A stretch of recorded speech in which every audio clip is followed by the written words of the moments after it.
Ça va et toi? Ça va bien? Écoute, j'ai invité quelqu'un. Je voulais absolument que tu rencontres Marie-Ève. Donc, elle est avec nous aujourd'hui. Bonjour Marielle. Allô Cécile, allô Elodie, ça va bien? Ouais, Ça ça va? va super. Donc, tu auras peut-être compris, Hello, que Marie-Ève, elle vient du Québec. Ouais, Elle je est viens toute... d'entendre le doux accent là, chantant. J'adore. Eh oui, j'ai un petit accent. Marie-Ève, est-ce que tu veux bien te présenter? Comme ça te permettra de faire connaissance avec Hello. Et puis, je pourrais dire pourquoi j'avais vraiment envie de passer ce moment avec toi. Absolument. En fait, moi, je suis accompagnatrice de l'âme, je suis messagère des mondes subtils et j'aide les gens à naviguer à travers leurs eaux profondes pour aller découvrir la beauté qu'ils portent en eux, mais aussi d'aller faire du recouvrement d'âme pour les parts qui sont blessées. Donc, on va chercher vraiment ces parties-là qui ont besoin d'amour, qui ont besoin de pardon, qui ont besoin d'être reconnues, d'être aimées. Et on fait vraiment un beau ménage énergétique et ça apporte un bien-être vraiment extraordinaire de faire ça. Moi, j'offre des séances individuelles, en groupe, j'offre des voyages au cœur de soi. Donc, c'est des journées qui sont un petit peu plus longues pour justement aller plus en profondeur parce que j'aime ça que quand la personne part, elle est complètement déposée. Je sens que son énergie, elle est transformée, sa personne est transformée et elle peut enfin être alignée sur son chemin, sur sa voie. En gros, c'est ce que je fais, mais je l'offre sur différents volets. Donc, des journées, des fins de semaine, plusieurs, tu sais, vraiment des moments qui vont permettre d'aller chercher le plus possible d'informations à l'intérieur. Ouais. Ça met Et plein de moi, tes... Marie-Ève, je l'ai rencontrée à l'Académie du podcast, Oui. puisqu'on y est toutes les deux. Et donc, j'ai écouté son podcast et j'ai fait waouh! Il y a des trucs qui m'ont vraiment trop épaté. Et comme tu le dis dans ton générique, vous n'êtes plus seul. J'ai vraiment eu cette impression. Et je me suis dit, ah, il faut qu'Hello la rencontre aussi. Ben Qu'est-ce que ça moi, veut Effectivement. dire, juste Hello? à t'entendre, Marie-Ève, ça me met plein de pépites dans les yeux là, d'écouter ce que tu proposes. J'ai hâte que tu nous partages peut-être un peu plus. Bah déjà, peut-être ton parcours, je sais pas. Comment t'es venue l'idée de devenir qui tu es devenue? En fait, toute petite, je me rappelle que autour de 3 ans environ, je parlais déjà avec des êtres de lumière. Je les voyais, mais je peux pas dire de quoi on jasait. Je ne m'en souviens pas. Par contre, ça m'a suivi quand même plusieurs années et ça l'a arrêté aux alentours de 10 ans quand que ma cousine est rentrée dans ma chambre et elle m'a dit, ah, tu peux pas mettre des photos de Jésus et Marie dans ta chambre parce que c'est, c'est pas conforme, c'est pas la mode. Alors, j'ai comme bloqué tout ça et c'est revenu très fort à l'âge de 14 ans où j'avais des visions, je voyais des accidents. En fait, c'était mon année, là, c'était 4 gros accidents majeurs qui ont fait que j'ai compris que j'avais des dons, j'avais un talent extraordinaire en tant que médium, mais j'ai eu un choc traumatique suite à ces visions-là. Donc, ça a commencé, ma première vision. C'était un de nos amis proches qui, lorsqu'il est décédé, moi, j'étais pas là, j'étais absente, mais j'ai eu toute la vision de comment c'est arrivé. Et dans les médias, ils ont énoncé une autre façon qui n'était pas du tout ce qui était arrivé, puis je trouvais ça un peu bizarre. Et quand les amis le matin m'ont raconté l'histoire, euh, il y avait quelque chose en moi qui disait, voyons, comment ça que je sais tout ça? Pourquoi je Hmm. sais? Pourquoi je connais tous les détails? J'étais pas là. Un mois plus tard, mon amoureux à l'époque, euh, il partait de chez moi en vélo. Il a eu un autre accident et j'ai pu lui dire tous les détails de l'accident. Je lui ai dit la couleur de la voiture, le numéro de la plaque, l'endroit où c'est arrivé, tous les détails. C'était incompréhensible pour moi. Donc, mais c'était en même temps, je le disais, puis c'était quasiment normal. Il y a eu un autre accident, ce même gars-là est revenu chez moi, il est parti avec son cousin et je savais qu'il y aurait un accident encore.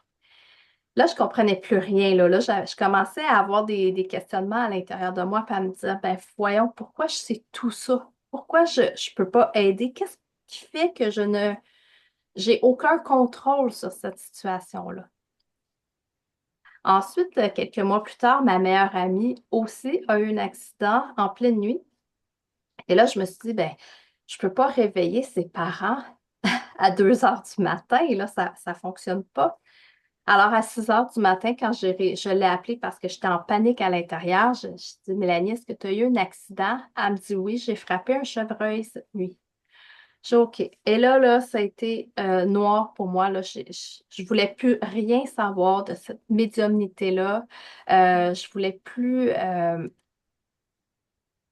Je voulais plus que ça m'habite, en fait. Donc, j'ai tout éteint ça, j'ai fermé ça, j'ai demandé de ne plus rien voir, rien entendre.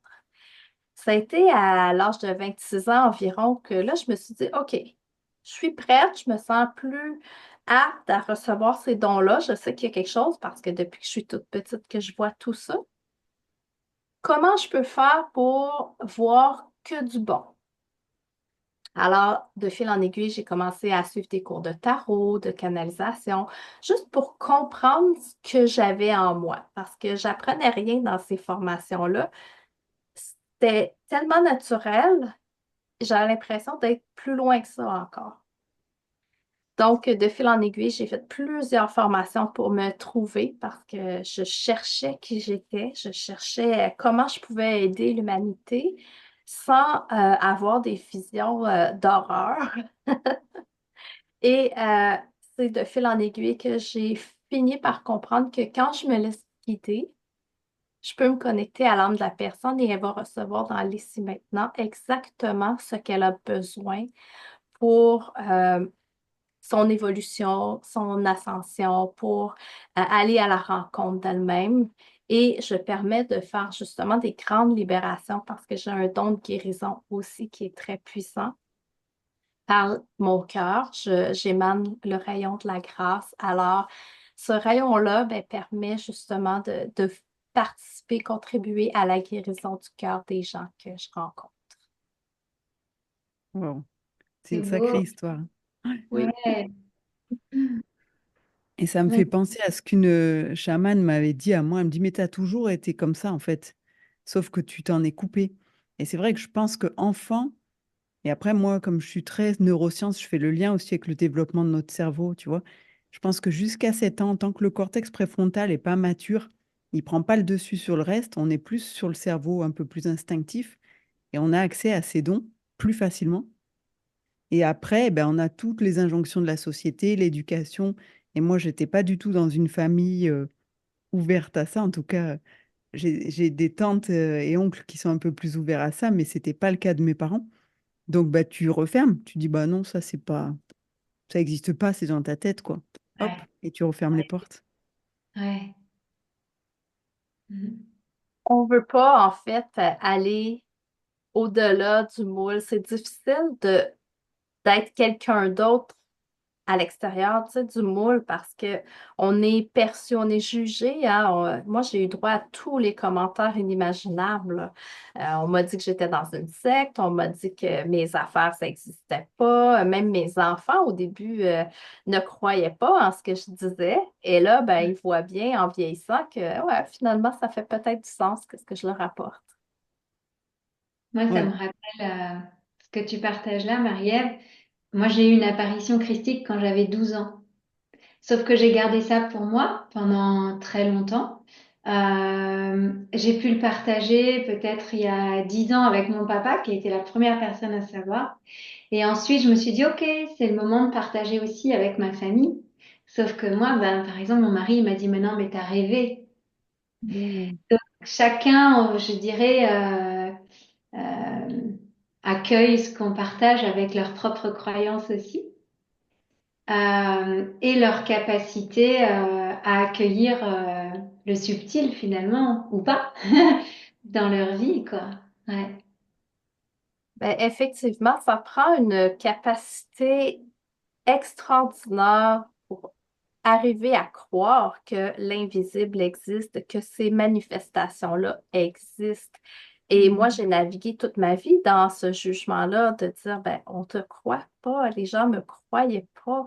Et ça a ça a été douloureux parce que quand je racontais mes histoires d'accident, puis qu'on me disait, ben, ça n'a pas rapport, ça n'a pas lieu d'être, tes choses que tu nous racontes, ça n'a pas d'allure. Pour moi, c'était une façon de me fermer. Je me suis isolée. Et là, c'est maintenant, depuis environ près d'un an, que je peux vraiment en parler ouvertement, que je me suis mise sur les réseaux sociaux et que j'accepte d'être qui je suis. Hmm. Mais C'est c'est vrai toujours. que c'est pas évident, même par rapport à soi-même. Tu vois, moi, j'ai la connexion animale qui est assez facile. Et j'ai un jour une amie qui m'appelle, qui me laisse un message parce que j'étais pas dispo. Elle me laisse un message en disant, mon chat a été poursuivi par un chien. Le chien l'a pas attrapé, mais il saigne de la bouche. Est-ce que tu peux essayer de voir quelque chose? Et puis moi, j'ai le message un peu tard. Entre-temps, elle m'avait relaissé un message en me disant, bon, on est allé à la clinique vétérinaire, je préfère être sûre. Et moi, il m'est venu un truc, je vais dire j'entends, mais c'est pas vraiment entendre. Mais bon, bref. Mordu la langue. Mais... Et puis après, d'autres trucs, bah non, il n'y a pas de blessure, c'est pas grave, nanana. Et je me suis auto-censurée. En fait, moi, je lui dis non, a priori, il n'y a rien de grave, mais tu fais bien d'aller chez le véto pour le rassurer. Tu sais, je sentais que le chat, il avait besoin qu'on s'occupe et qu'il avait besoin d'être rassuré. Mais mordu la langue, je ne l'ai pas dit. Ça a été vraiment censuré par mon cerveau. Et puis le lendemain matin ou plus tard le soir, elle rentre de chez le veto et elle me laisse un message pour me remercier. Elle me dit, mais en fait, il s'était mordu la langue. Je dis, bon sang. Je l'ai eu ce message-là et c'est pas que j'ai pas osé, c'est que je me suis auto-censurée, quoi. Hmm. Même pas Oui, consciemment. c'est de l'ordre de l'inconscient. Ouais, ouais. Hmm. Et c'est tellement important, je dirais, de ne plus se censurer. Quand on a quelque chose qui monte comme ça, d'en parler, de le dire tout de suite, parce que c'est dans notre corps physique, on dirait que ça se répercute. On a des conséquences. Des fois, c'est des blocages au niveau de la gorge. Des fois, ça va faire mal dans notre corps parce que ça nous pousse à le dire. Moi, ça m'est arrivé souvent. Le premier soin que j'ai fait de toute ma vie, c'est en 2009. C'était une amie de ma mère et son fils s'est suicidé. Il s'est enlevé la vie et elle, ben, elle me dit, elle voulait un soin de moi. Je venais de faire du Reiki, donc je dis, bon, je vais essayer, je vais voir qu'est-ce que ça va dire. Son fils s'est présenté, il avait 3 ans au lieu de 16 ans, l'âge qu'il est décédé. Là, je ne comprenais pas pourquoi 3 ans, parce qu'elle, elle s'attendait d'avoir une réponse de son fils à l'âge de 16 ans. Et ce que ça me disait, c'est que je voyais le petit garçon qui pleurait, il était dans un fossé et il, euh, il pleurait de toutes ses larmes, il était perdu, il ne savait plus où il était. Et quand j'ai demandé à la cliente, je disais, est-ce que ça dit quelque chose? Elle me dit, ah non, ça ne me dit rien du tout. Je dis, OK, c'est spécial. Bon, ça revient, puis ça revient tout le temps. Et à un moment donné, elle éclate en larmes. Elle pleure et elle dit, oui, j'ai perdu mon fils quand il avait 3 ans. On l'a cherché partout. Elle dit, je me suis sentie tellement mal. Elle dit, je l'ai chicané. Vraiment très fort. Et là, C'est il quoi y a eu chicaner? chicané c'est vrai pour vous, c'est quereller. Je Euh, l'ai grondé. Ok, Gronder, oui, ouais. c'est ça. On est parfait. Donc, elle l'a grondé et elle s'est sentie extrêmement coupable après de l'avoir grondé. Hmm. Son fils est venu lui dire, t'as pas à te sentir coupable, c'est moi qui étais perdue. Et c'est comme si cette dame-là s'était coupée à son fils après. Donc, elle Hmm. s'est sentie coupable toute sa vie et quand il s'est enlevé la vie, elle se sentait encore plus coupable. Mais il est venu guérir ce moment-là précisément où elle avait besoin d'aller à la source, à la racine de sa propre culpabilité à elle. Mm, mm. Ouais, c'est Donc, puissant. oui, pour, Donc, sa propre culpabilité par rapport à lui ou par rapport à elle, antérieure? par rapport à elle, parce Hmm. qu'elle se sentait coupable de l'avoir grondé et de l'avoir perdu aussi. Et elle pensait que, tu sais, inconsciemment, ça faisait un chemin dans sa tête comme si c'était de sa faute qu'il s'était enlevé la vie. Hmm. Ouais, C'est c'est ça. lourd hein, à porter après tout ça, quoi. Mm, Oui, mm. Oui, et ça lui a permis une belle grande guérison après, mais moi, je ne savais pas Et j'ai pourquoi je une disais. question. Du coup, à t'écouter, j'entends que finalement, lui, il était là pour l'aider à guérir de ça, et c'est pour ça qu'il a décidé de mettre fin à sa vie. C'est ça que tu es en train de partager ou...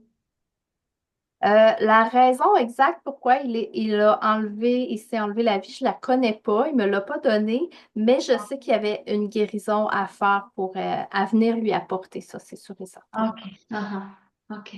Oui, il n'y a pas forcément de lien entre les deux événements, mais chez sa maman, par contre, il y avait une cause de culpabilité qui démarrait à ses 3 ans et qui l'a poursuivie tout le temps, qui faisait qu'elle pouvait se reprocher son suicide, par exemple, aussi. Ouais. Hmm. Oui, exactement. Mm, Ça mm. lui a permis parce que ça faisait quand même une vingtaine d'années qu'il était décédé quand elle est venue me voir, donc ça lui a permis de faire la paix avec tout ça. Mm, mm. Un deuil. Ouais. Ouais. Oui, un deuil, se libérer et passer à autre chose. Mm, mm. Ouais. C'est beau. Hmm. Il y a des choses qu'on m'a dit et que j'ai tendance à croire, c'est que tu vois que les enfants viennent parfois pour apporter un apprentissage à leurs parents, notamment des enfants qui seraient des bébés malades ou des choses comme ça. Je pense qu'on peut dire la même chose d'une vie qui est écourtée. Il y a un apprentissage à faire pour les parents. Alors c'est assez dur de le dire comme ça, de dire voilà, bah, super, merci, l'apprentissage, ton bébé est malade. Est-ce que c'est quelque chose que tu ressens, que tu as eu comme information aussi?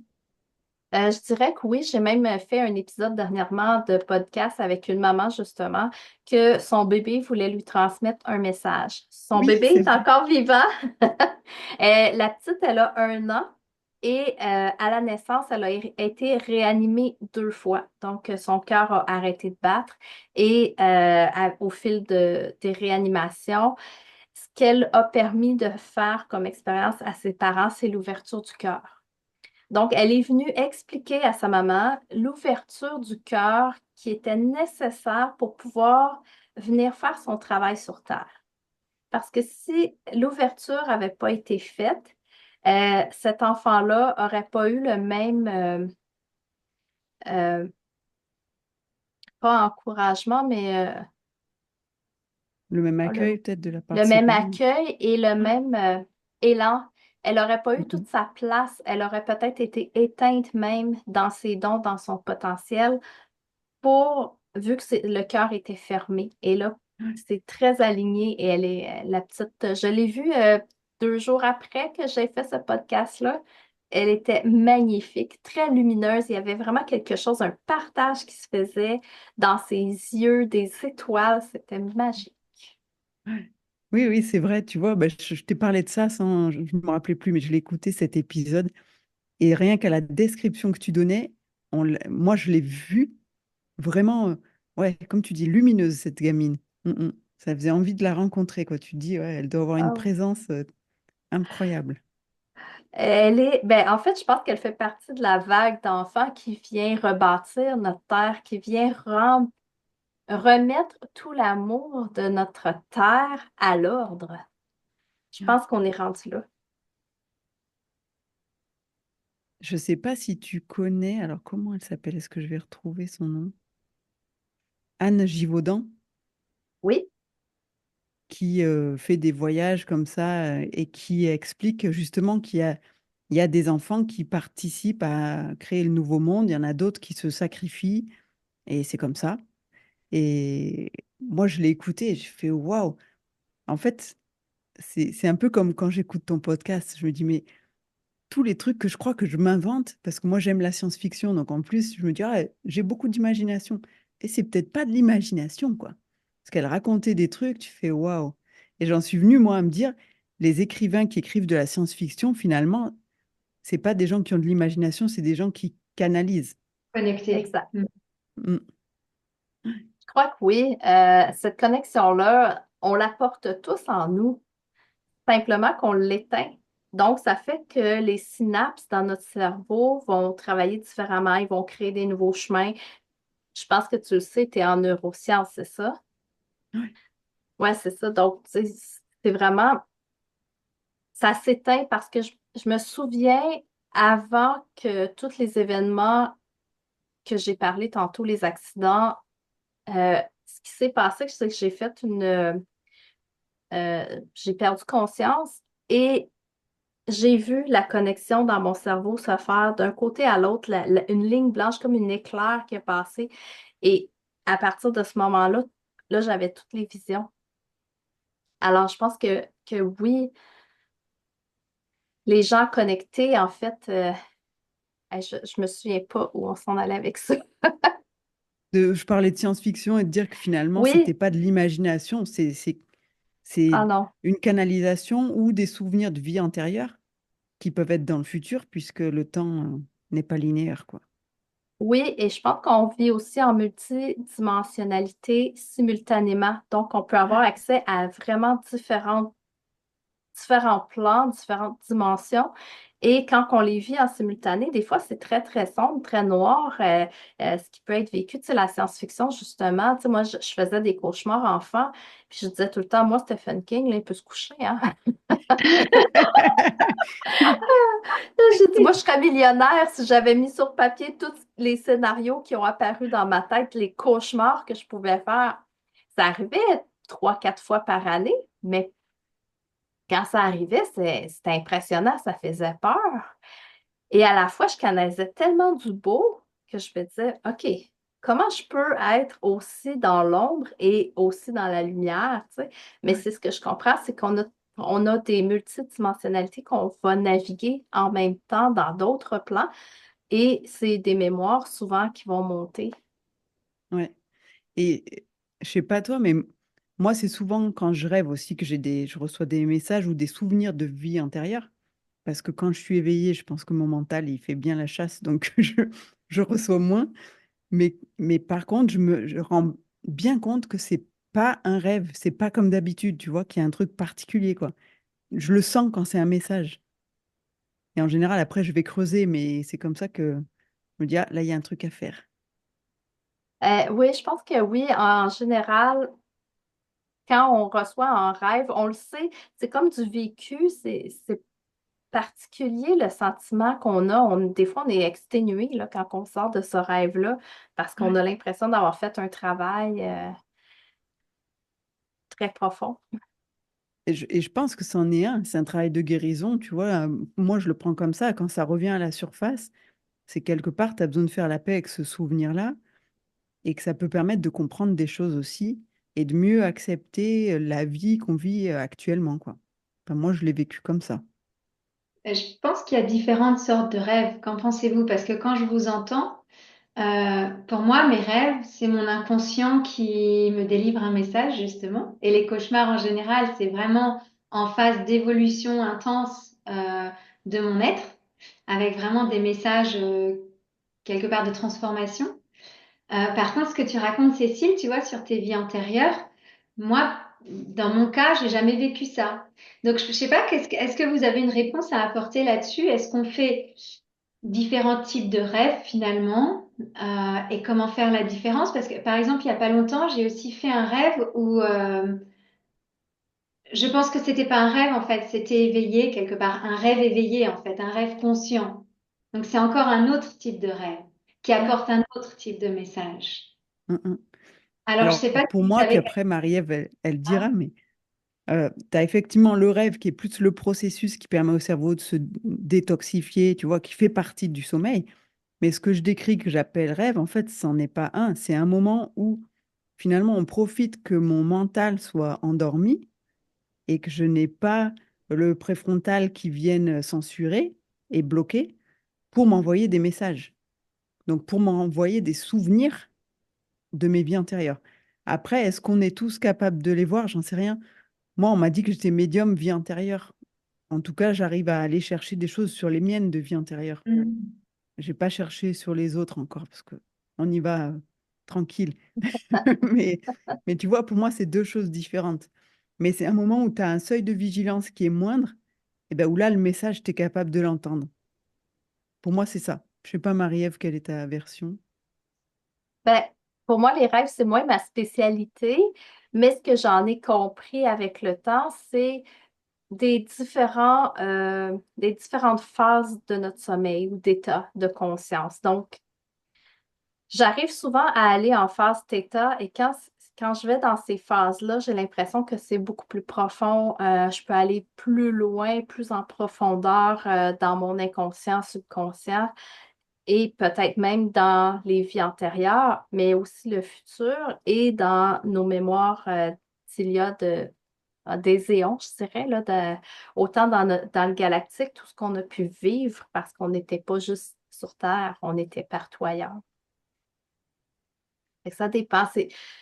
Ça dépend, je crois, de l'état de veille dans lequel on se trouve. Ouais, Hmm. puis je pense que ça dépend de quoi tu as besoin à l'instant où tu reçois ce message, tu vois.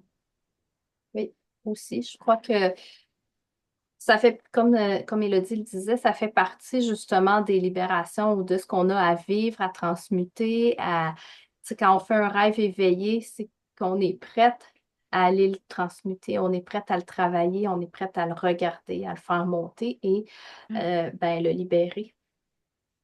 Ouais, ouais, c'est ça. Moi, il y en a, j'en ai plusieurs qui m'ont marqué, mais comme tu dis, c'est particulier parce que quand tu te réveilles, t'es pas vraiment reposé et puis ça t'habite. C'est le truc, tu peux pas l'oublier, quoi. C'est, ouais, c'est comme si c'était un souvenir de quelque chose que tu avais vécu dans cette vie. Donc c'est aussi, tu vois, en ça, Hello, que c'est un peu différent d'un rêve où le rêve, il finit par partir, quoi, tu vois. Et, Hmm. mais ça me permettait de répondre à des questionnements, notamment sur ma mère a une maladie du genre Alzheimer, tu vois, neurodégénérative, donc elle est plus vraiment là tout en étant là. Et c'est des choses, longtemps, ça m'a un peu révoltée. Je comprenais pas pourquoi, je trouvais ça pas juste, etc. Et j'ai eu des réponses comme ça, de choses qu'on a vécues dans d'autres vies. Et ok, tu vois, j'arrive à accepter maintenant que c'est son chemin.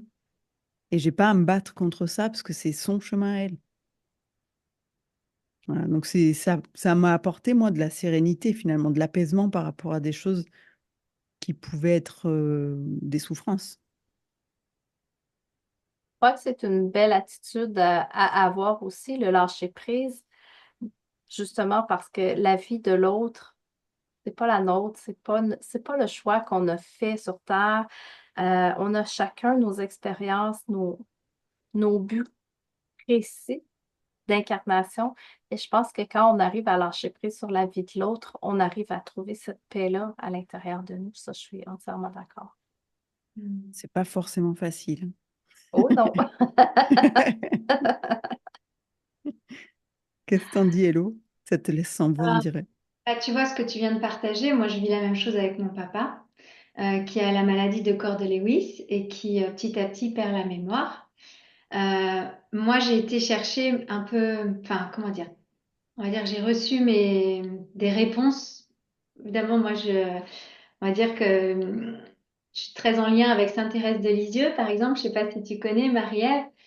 Et en fait, Sainte-Thérèse de Lisieux, son papa a eu aussi une maladie dégénérative du cerveau. À l'époque, on mettait pas ces mots-là dessus.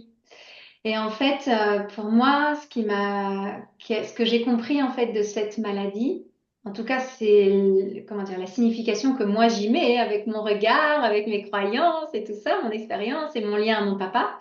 Mais mon papa, qui était quelqu'un de très cérébral en fait, qui était limite un philosophe, qui donnait des cours à l'université, etc. Le fait qu'en fin de sa vie, il a 89 ans, il ait cette maladie, c'est aussi très clairement, et qu'il l'accueille comme il l'accueille, c'est très clairement un travail de retrouver son humilité finalement avant de passer dans la vie d'après. Et ça, moi, je l'ai accueilli comme ça grâce à justement avoir lu ce livre de Sainte-Thérèse de Lisieux qui partageait ça sur son papa et ça m'a beaucoup aidé à quelque part me dire, c'est son chemin. Et bon, moi, j'ai à dire qu'il gagne son ciel comme ça, mon papa, en traversant cette épreuve, en fait. Mais voilà, donc moi j'ai été chercher quelque part mes réponses où la vie m'a apporté des réponses autrement. Et c'est peut-être un peu ça aussi qu'on reçoit chacun des moyens différents d'éclairer notre chemin et de recevoir les réponses dont on a besoin pour lâcher prise justement sur certaines situations. Ouais, je pense que le message doit être adapté à qui tu es parce que sinon tu le vois pas. On a déjà du Ouais, mal à le voir quand il est adapté, mais tu as encore ouais, plus de raisons de ne pas le voir, de ne pas le comprendre, quoi. ouais, c'est ça. Ouais. J'ai l'impression que les êtres en fin de vie comme ça, qui vont vivre des maladies dégénératives du cerveau, c'est parce qu'ils n'ont pas été capables de faire ce chemin-là de déconnexion avec les mémoires ancestrales, de faire la Mhm. paix avec tout ça. Donc, j'ai l'impression que, tu sais, nous, on dort, puis c'est plus facile, justement, comme on disait, de recevoir des rêves pour éteindre le mental, justement. Mais je me questionne quand leur cerveau tu sais, se déconnecte peu à peu de la réalité. Est-ce que c'est pas justement parce que ça permet de faire cette transition-là plus en douceur et d'avoir moins peur, peut-être, de la mort? Ah, peut-être. Ouais, Peut-être. Mm. ouais.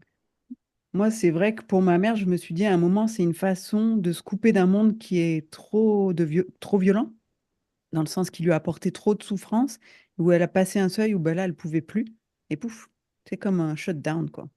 Paf, tu Mhm. coupes.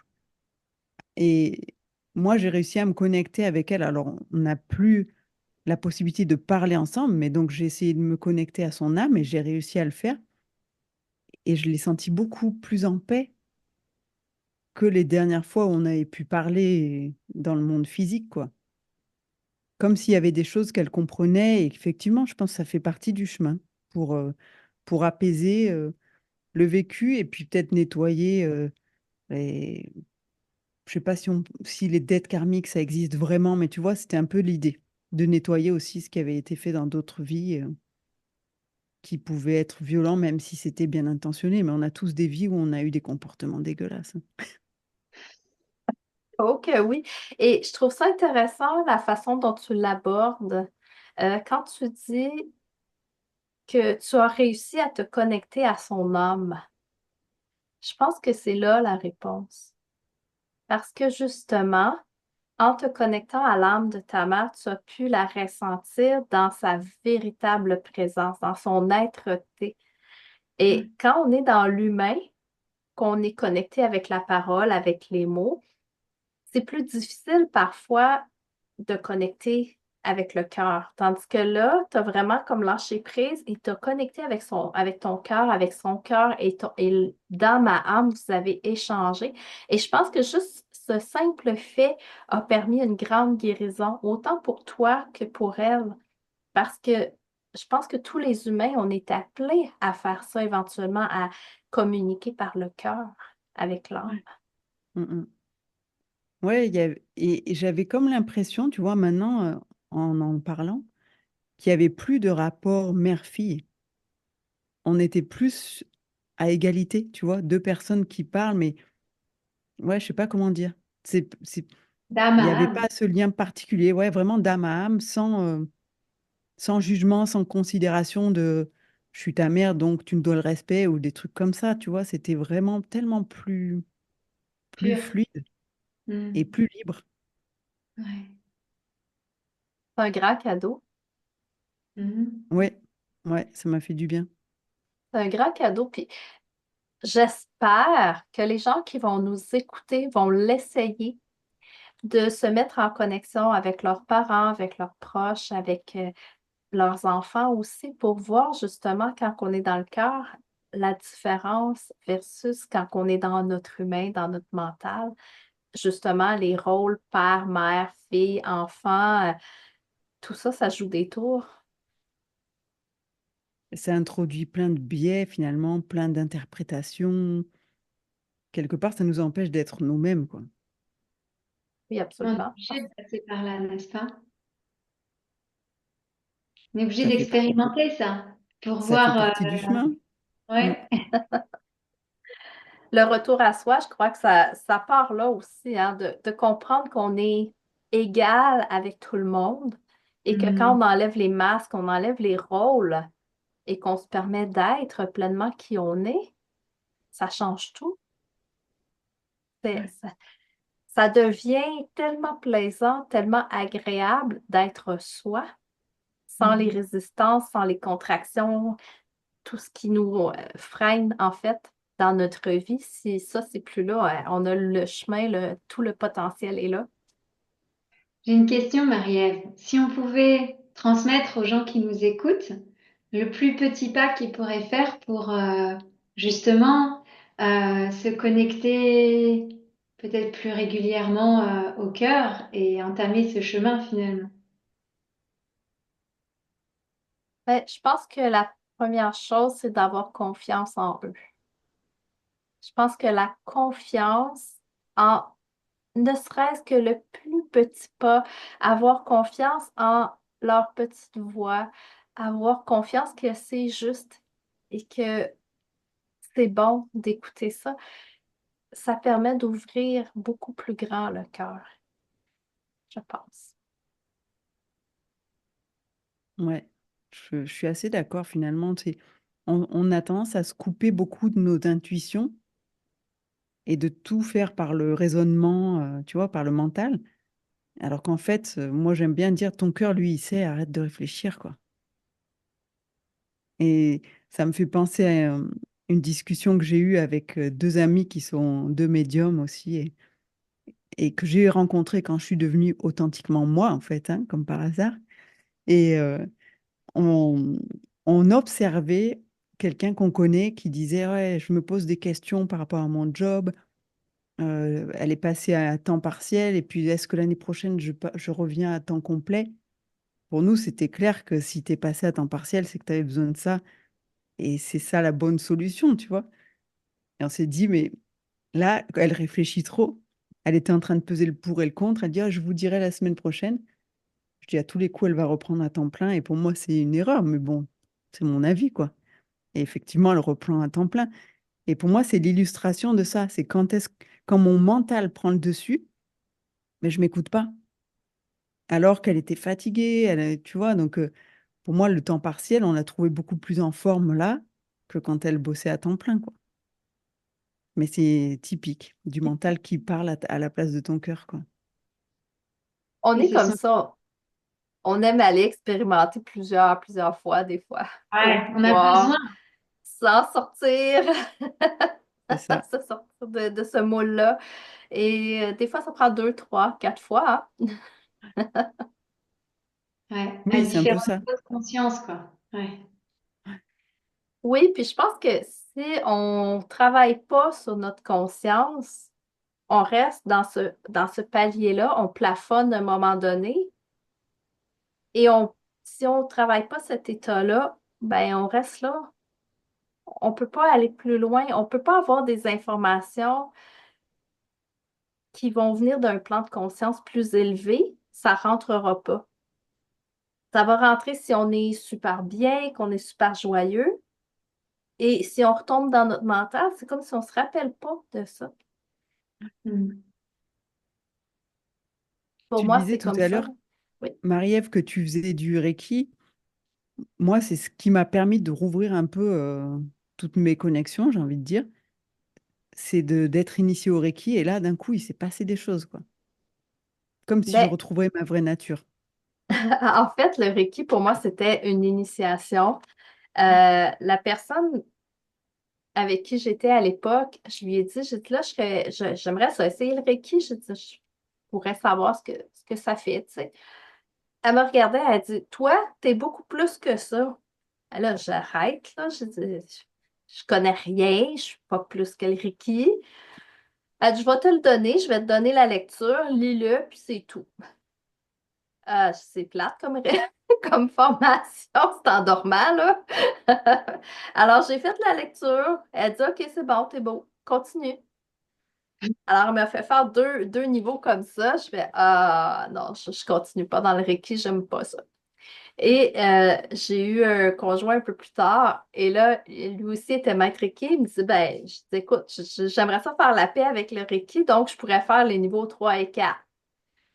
Et quand il m'a tapé dans les mains puis qu'il a fait son rituel, j'étais tellement insultée. C'est comme si à l'intérieur de moi, ça a dit, ah, comment ça se fait qu'il faut frapper dans les chakras de mes mains puis souffler sur ma tête pour que je sois apte à recevoir mon canal?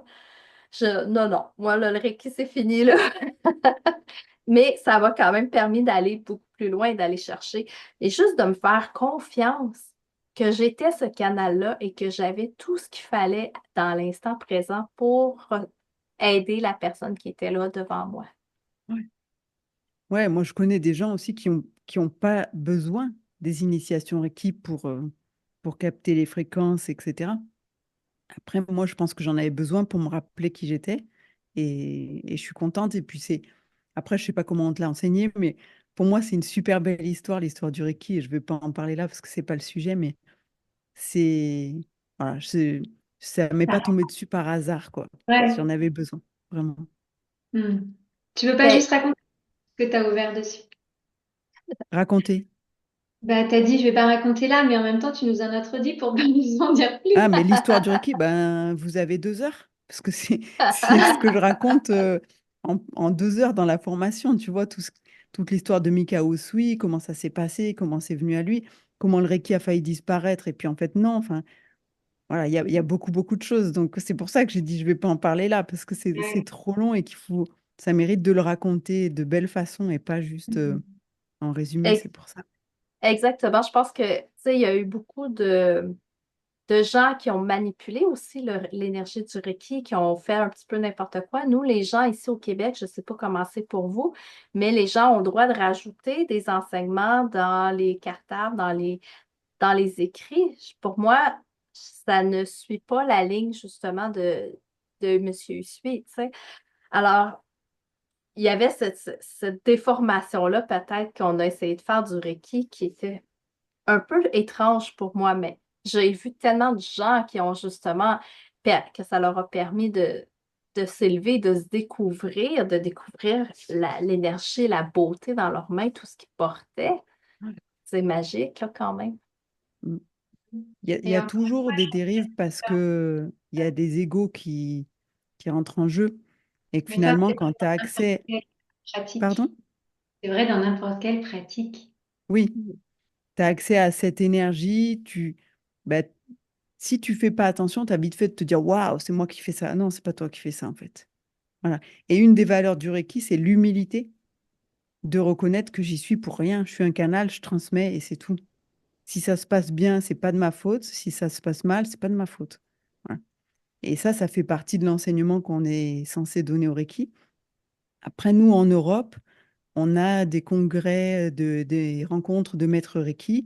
Donc, si tu as expérimenté des choses, que tu as mis en place des protocoles, ben, tu peux partager et dire, voilà, j'ai eu tel résultat. Et là, ben, les autres maîtres Reiki vont tester aussi. Si tout le monde a eu les mêmes résultats, on peut se dire, bon, bah, OK, on va par exemple rajouter une position.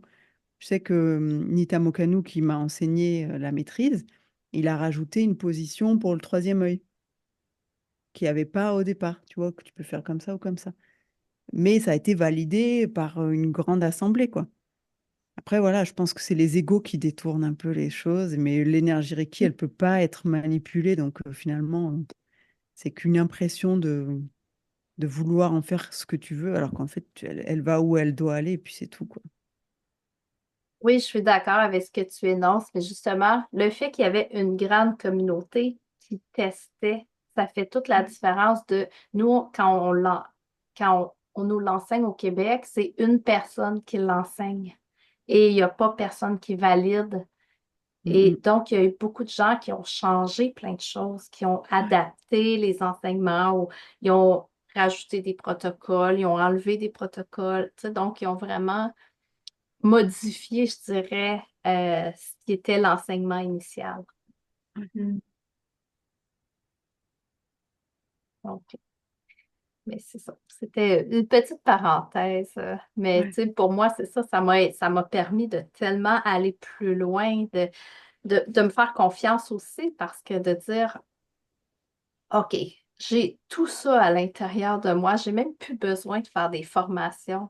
C'est c'est là, ça. puis je vous en parle, j'ai les mains qui pétillent. Donc, ça s'active pour moi, c'est tellement instantané, ça fait partie de moi depuis toujours. Mm, mm. Coup, Ouais, c'est ça. concrètement, quand tu fais une session ou une séance, je ne sais pas comment tu appelles ça, comment ça se passe? En fait, je me connecte avec l'âme de la personne et je sais à l'instant présent ce que la personne a besoin. Donc, que ce soit de la guérison physique, que ce soit des messages des défunts, des fois c'est des messages de son âme, des fois ça va être juste des codes que je vais pulser. Des fois, je vais chanter. Donc, j'ai des chants, euh, des sons qui vont sortir. Des fois, je vais être en langage de lumière parce que le mental, pour dépasser le mental, le français ne doit pas être utilisé.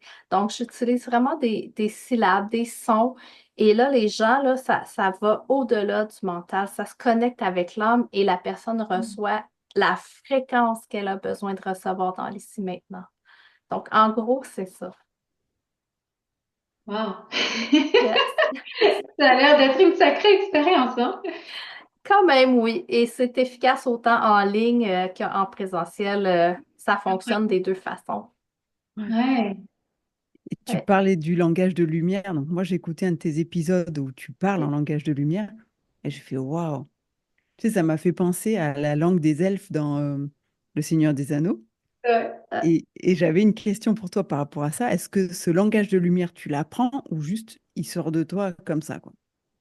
Ben, je pense que pour ma part, il est sorti de moi, j'étais très jeune. D'après moi, je parlais ce langage-là quand j'étais très petite parce que je me souviens, on me disait toujours chut, chut, chut, tais-toi. Ah. C'est ça, je devais dire n'importe quoi. Mais en même temps, je devais juste transmettre ces fréquences-là. Mais en 2009, quand j'ai commencé à faire ces soins-là, je l'écrivais, ce langage-là. Je le parlais pas, mais je savais, je pouvais écrire des sons et écrire des, des symboles, si on veut. Et ça fait pas tellement longtemps que j'ai réalisé que je fais ça depuis toujours. C'est ça qui est extraordinaire. Tu sais, c'est qu'en fait, tu dis, mais bon sang, mais bien sûr. Parce que moi, des fois, je me dis, j'ai l'impression, je peux parler moi, j'appelle ça de l'elfique, tu vois, parce que ça, c'est mon délire. Mais je dis, ouais, moi, je peux parler elfique. Quand je l'entends dans le film, je peux lui répondre, tu vois. Alors, je sais pas ce que je lui dis. Mais je me dis, s'il faut, j'ai ça et je le sais pas. Mais ce qui est magique avec le langage de lumière, c'est que c'est une fréquence. C'est plus que des mots, c'est plus que... C'est très représentatif. Ça peut être un parfum, une odeur, une musique, ça peut être des codes de lumière. Et on n'a pas besoin de savoir qu'est-ce que c'est, on n'a pas besoin de contrôler, on transmet, un peu comme le Reiki. On transmet, c'est là, on est le canal et voilà, c'est fait, sans contrôler. Donc, c'est magique parce que ça transcende le mental. Mm, mm. Ouais. Oui. Tu disais tout à l'heure que tu t'es rendu compte à un moment donné que tu faisais ça depuis longtemps. Quel est l'élément qui t'a fait avoir cette prise de conscience ou quelle est l'expérience ou la situation qui t'a permis d'avoir cette prise de conscience? En fait, c'est de faire du ménage dans mes vieux papiers. Ah, quand j'ai trouvé mes écrits, je ne me rappelais pas que j'avais écrit ça. Ah, Alors, c'est ça, c'est là, oh, je fais ça depuis très longtemps, Ouais. vraiment. Et je me souviens avoir même énoncé à une dame à un moment donné une formation complète en langage de lumière. Et ça m'avait dit que je ne pouvais pas accéder à ces codes-là parce que ce n'était pas ma formation. Donc, je lui ai transmis et elle a francisé la formation, si on veut. et du coup, c'est devenu Ouais. une formation pour le langage de lumière. Non, c'est devenu une formation pour les spécialistes cosmiques, donc les êtres de lumière qui vont... Exemple, nous, on a plusieurs métiers sur Terre, donc on a aussi des spécialistes cosmiques qui vont avoir leur propre métier, si on veut. Donc, ça peut être les spécialistes qui vont aider les dentistes, aider les électriciens, qui vont même venir t'aider, tu sais, à canaliser. Ben, si tu as un problème de tuyauterie, ben, tu peux demander ces spécialistes-là de venir t'aider et ils vont te montrer, ils vont te laisser te laisser, en te laissant porter, en te laissant être le canal, tu sais exactement ce que tu peux faire. Est-ce Quand tu que dis tu penses à des gens comme enfin, n'importe qui? Oui, oui. Ça prend beaucoup de confiance. Beaucoup, beaucoup de conscience. Mais il y a autant de spécialistes cosmiques qu'il y a de métiers et autant que tu as d'imagination, je dirais. Donc, si Ouais. tu as besoin d'un spécialiste en informatique, ben c'est eux qui t'appellent. Si tu as besoin d'avoir quelqu'un, une place de stationnement proche de la porte, proche de l'entrée, tu les appelles. Donc, ça veut dire que concrètement, c'est pas que lié à ton corps, ton cœur et ton esprit, c'est aussi des situations très concrètes que tu rencontres dans ta vie. Oui, absolument. Hmm, Ouais, intéressant.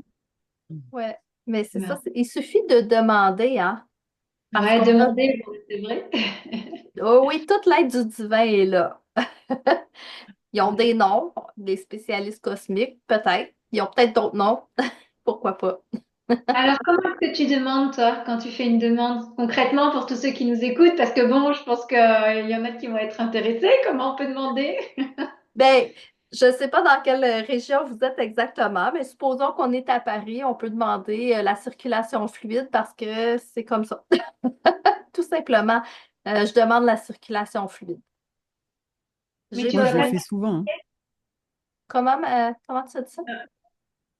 Je dis, moi, Tu je le dois fais pas. souvent de demander, Ouais. à chaque fois que je monte en voiture, quasiment. Moi, je demande un trajet complètement sécurisé et puis éventuellement la fluidité de la circulation, mais c'est d'abord la sécurité. Et puis des fois la place de parking, ouais. Aussi, Mm. ça peut être, on perd nos clés. Moi, les enfants, ils savent quand je dis je manifeste, ils savent qu'en 15 secondes, j'ai trouvé ce que je cherche. Et souvent, ils vont me dire, maman, je trouve pas telle chose, dis ton affaire, là. Mon affaire, je manifeste. Ben, OK, ça apparaît là. Ouais. On a tellement de pouvoir, on a tellement de potentiel qu'on ne sait pas qu'on a. Faut juste avoir l'imagination de l'utiliser.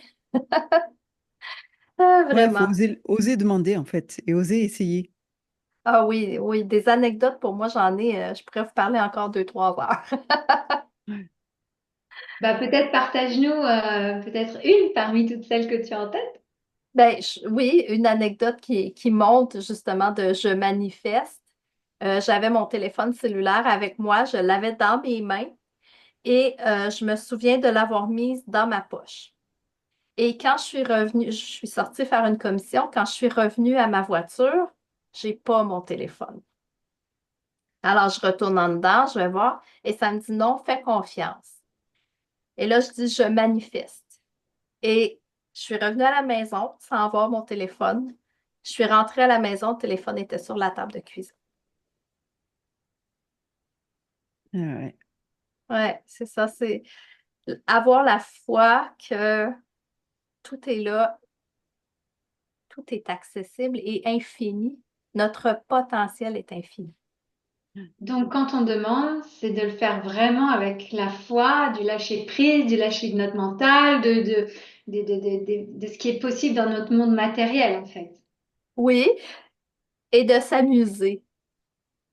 Ah, De, s- de s'amuser. Moi, je m'amuse maintenant. Quand je dis je manifeste, là, je trouve ça drôle parce qu'il se passe plein de choses tout le temps, tout le Je vais temps, aller tout le temps. essayer. et Oui, Je vais justement, essayer parce que moi j'ai plein de trucs que j'ai perdus, des vêtements qui doivent être dans des sacs à dos. Tu sais, t'en prends un pour une rando, machin, puis tu le ressors plus. Et puis voilà, donc je vais manifester moi aussi. alors je manifeste pour toi et tous les auditeurs, tout ce qu'ils ont perdu, qu'ils vont pouvoir retrouver. Wow, merci. mais du coup, pour manifester, ce sera, je sais pas, peut-être une des dernières questions, mais pour manifester dans sa vie, toi, tu dis tout est à notre portée finalement. Il n'y a qu'à demander. Et comment on peut, encore une fois, le plus petit exercice possible qu'on pourrait mettre en place pour pratiquer, parce que j'imagine que quand même, plus on pratique, plus ça devient accessible et un jeu à ce moment-là, comme toi, où tu en es toi. Mais vois-tu, ça, c'est une question qui m'embête parce que pour moi, c'est tellement simple, c'est tellement en moi depuis toujours que quand on Ouais, me demande un truc, j'ai juste à dire, ben, essaie-le. ouais. Bon, Ouais, je parce suis que pas sûre qu'il y ait qu'une seule façon de faire en plus, tu vois. Non, exactement. Tu sais, il y en a qui vont visualiser, il y a plusieurs façons d'y arriver, mais la foi absolue de ça, de la réalisation de notre demande, tu sais, il y a tellement d'anecdotes que je pourrais vous dire. C'est arrivé une fois, je vais le raconter, après on pourra peut-être terminer sur ça. Euh, J'avais besoin de sous pour mes enfants. Ils voulaient avoir des vêtements de l'école. Et à ce moment-là, je me disais, si ça avait été une journée plus tard, la date remise, j'aurais été correct. Et là, il me manquait comme 140 $ pour avoir les vêtements qu'ils voulaient. Là, OK, je manifeste, puis je laisse aller, je ne sais pas comment je vais recevoir. Le même matin, 15 minutes après, j'ai reçu un téléphone, un monsieur qui voulait mes pneus d'hiver, puis ça faisait déjà 6 mois qu'ils étaient en vente et moi, je les avais oubliés que j'avais ça, là. On est rendu l'été, il n'est pas supposé de vouloir des pneus d'hiver. Alors, il a acheté mes pneus, il m'a donné 350. Et quand je suis venue pour faire les enveloppes, pour mettre les formulaires pour les enfants, ça prenait une enveloppe chacun. J'ai 3 enfants. Et là, dans une première enveloppe, il y a 60 $. Là, je trouve ça bizarre parce que c'est une nouvelle boîte et j'ai pas coutume de mettre de l'argent dans des enveloppes. Je suis OK, ben merci, je trouve ça le fun. Là, tu sais, j'ai chaud, mais c'est le fun. Et là, je prends une deuxième enveloppe et dans ma deuxième enveloppe, il y a 80 $. Je suis OK, là, il se passe vraiment quelque chose. Je dis, c'est impossible parce que je suis le seul adulte à la maison, la seule qui a de l'argent. C'est une boîte neuve, là. Il y avait 80 et en tout, ça faisait 140 $. Donc, j'ai pu acheter les vêtements des enfants et j'ai eu un bonus de 350. Donc, Énorme. pour moi, c'est comme ça depuis toujours. Alors, de donner un truc, c'est pas évident pour moi. Ouais. Bah, déjà, peut-être le fait de je manifeste, peut-être que, comme tu disais, c'est essayer, tenter, Mhm. mais avec la foi. Et c'est peut-être ça aussi à travailler, le lâcher prise. Je pense que oui, je pense que la foi, ça devrait faire partie de notre vie intrinsèque. On se lève le matin, on a la foi que tout va bien. Mm. Ouais. Ouais. Simplement comme ça. Ouais, je vais C'est le repartir. paradoxe de l'humanité, ça, hein. Parce que notre cerveau est câblé pour voir tout ce qui est négatif et tout ce qui pourrait nous arriver de mauvais. Et à la fois, on a vraiment ce besoin d'avoir confiance en la vie, quoi. Et ça demande un effort. Oui, exactement. Tu sais, c'est pas toujours facile non plus pour moi. La majorité du temps, c'est banal, mais il y a aussi des fois où je dois travailler pour avoir ce que je veux. Tu nous rassures. Il y a des gens qui allaient être jaloux, là. Tu vois, ben mince. Eh, moi aussi, je manifeste, je manifeste. Ah, ben, il n'y a rien qui dit que c'est pas le début suite Je à vais aller notre fouiller dans mes entrevue. enveloppes, moi. Ah, bonne idée. Et après, pour manifester, il faut savoir ce qu'on veut aussi. C'est peut-être aussi ça, hein, de C'est ça. s'autoriser C'est l'intention qui doit être claire, ouais, tu vois. de savoir Problème, l'abondance. finalement, mais c'est exactement des trucs qu'on apprend dans les formations Reiki aussi. C'est ton intention, elle doit être claire, mais la plupart des gens ne savent pas ce qu'ils veulent, hein. C'est pour ça que ça se manifeste pas. Ou ne s'autorise pas à le manifester, ou à le laisser se manifester. Mais Aussi, ben, il si y a c'est vraiment clair, ça va se faire plus facilement, quoi. Oui, oui, je pense qu'avec la clarté, donc c'est un peu ça en fait que je permets aux gens, c'est de se libérer des blocages pour être plus clair, trouver plus de clarté dans ce qu'ils veulent. Eh ben, Bah, je merci. pense qu'on va arrêter là, les filles, mais en tout cas, Ouais, merci c'est pour ce super. partage. J'ai vu que tu Ouais. avais mis des étoiles dans les yeux d'Hélo, là, elle va dire Ah, c'est ouh, clair. il y a une quatrième dimension qui vient de s'ouvrir à moi, ou une cinquième peut-être, je sais pas. Ah, 6, 7, 8. Pourquoi pas toutes les dimensions? C'est ça. Tâche limitée. On va y aller step by step, d'accord, Marie-Ève, parce que sinon je vais me Parfait. perdre, moi. OK. À ton rythme et en douceur. Yes. Bah, merci beaucoup en tout cas. C'était super. Et Ça me fait merci à toi. Merci. plaisir. Merci de C'est- m'avoir reçu. C'était vraiment gentil. Ah, c'était un grand plaisir d'avoir ce partage avec toi. On pourra refaire ça une autre fois parce qu'on a encore des choses à dire, je pense. Oh, je pense que Et oui. c'était super. Merci pour ce bon moment, Marie-Ève. Merci beaucoup. À À bientôt. bientôt. À bientôt. Je manifeste.